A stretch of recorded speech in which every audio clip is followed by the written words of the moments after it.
Hello. This is my first video ever, so I'm like really, really scared. I don't know what I'm doing, but I'm hoping that this could help me with depression. So I don't know how to do any of this, so if I'm doing something wrong, please tell me in the comments below. But this is a depressed Izuku Midoriya x Shoto Todoroki listener. Will You by Hisoka King 078 on Wattpad.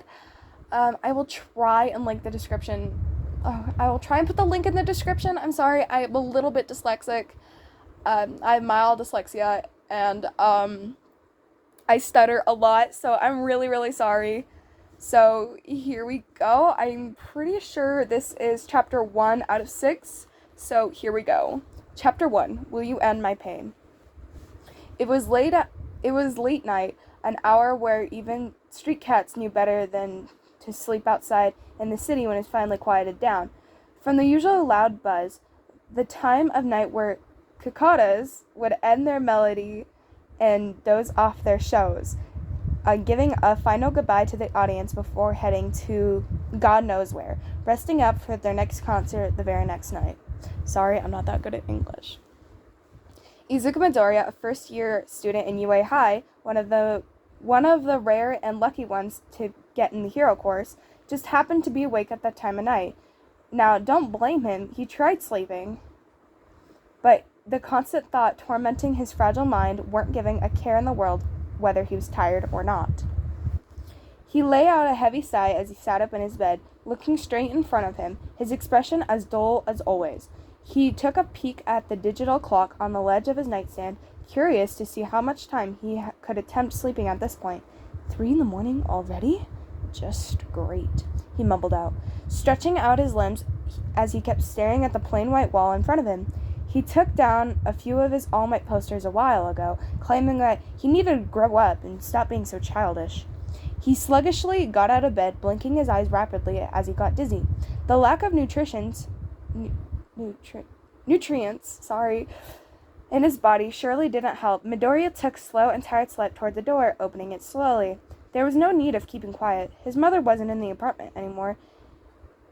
If she would see her own son awake and looking like some sort of raccoon due to the heavy eye bags, she would have scolded him and told him to lay down as she would make him a glass of warm milk.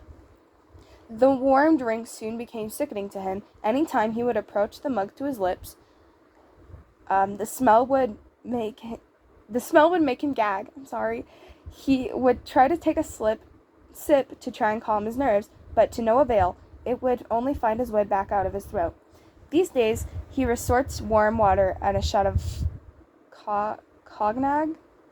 I think that's an alcohol. Yes, he was underage, okay, but took the alcohol to help himself sleep. He just happened to find new bottles in his mother's room, probably for when she was too stressed from work and wanted to relax. They weren't small bottles. They were surprisingly big, and there was quite a few.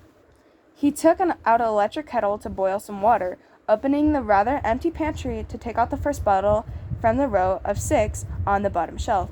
As he popped it open, taking out a glass and pouring about 6 ounces in the glass, he wasn't addicted, nor was he hating it. It just didn't need much to make him relax. He took a small amount in a go, feeling the liquid go down his throat, burning as it made its way down to his stomach.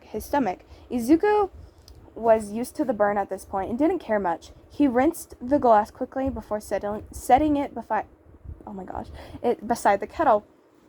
He stopped before it could come to a boil, pouring enough to fill the glass, pouring the rest into the kitchen sink. He waited a few minutes to not burn his mouth before sipping it, making his way back to his room. He finished the water in the cup, setting it on his desk with a sigh. He looked around his dark room, his eyes settling on the demon watching his every move from the corner, quietly judging him. His reflection in his mirror made him want to run out to the living room and cover for safety. He scared himself, the demons in his mind never leaving him alone, his body slowly being tortured by all those beasts as he tried to get them to leave. A rather small amount of alcohol was slowly getting to his brain, making him hazy. He chuckled, pitying at his own body. Looking so weak and helpless, he took a few steps toward the said mirror, and a meaningless smile stuck on his lips as he kept staring at himself. His hand reached out to the side of the mirror, a habit as his body soon came to develop with time. His fingers wrapped him. Oh gosh. Oh, hold on. I'm trying to find my spot. Hold on. Oh, his fingers wrapping themselves around the metal handle of his blade. He fell right into his hand. It fell right into his hand, as it always has. He stared at his reflection in the blade this time only being able to see his tired and sad eyes.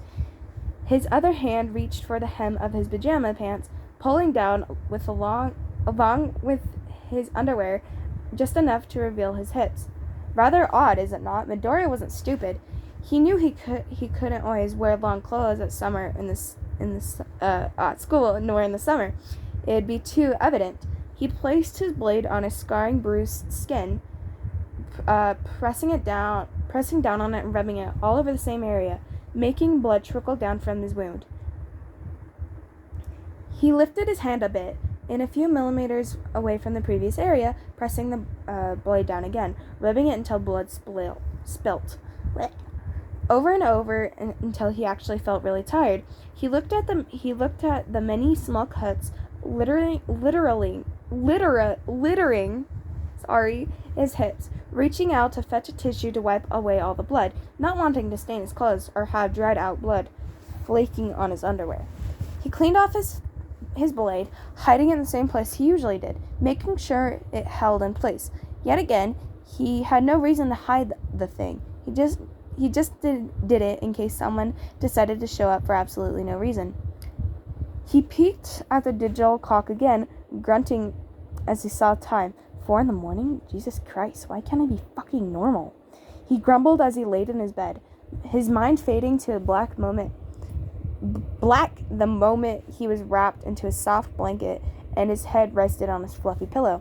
He sighed before opening his mouth to mumble at his usual last sentence before he would fall asleep, a habit that just took over a year ago. Mother, my one and only best friend, send down a dove or a rainbow. Help me find the end of the tunnel. This darkness is drowning me. Please, help me find the hope I lost when you slipped out of reach. Please, rid me of the monsters in my head.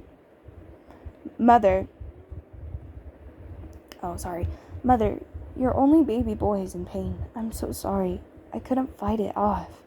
Just as everything started to look up, you fell, making my world crumble along with your life. Mother, I can't see clear anymore. I can't see the colors or hear the music anymore. All I see is black, white, gray, and red. All I hear are the voices in my head, the voices of ones who want me gone, and the mumbles of those who still may care. Mother, can you maybe end my pain and take me with you soon? I just want to see your smiling face. I just want to hear your soft, melodic laugh. I don't know. I want to feel the warmth of your embrace again. I love you, Mother. Please help me get through the rest of the night without my demons. His words slurred at the end of his sentence, his eyes tearing up as they closed, gluing themselves shut. After one last heavy sigh, he lost consciousness, sleeping in the land of darkness. Another dreamless night. Oh my gosh. Oh God, that scared me. I'm sorry, this was so bad and terrible. Please don't kill me or judge me. Thanks. Bye.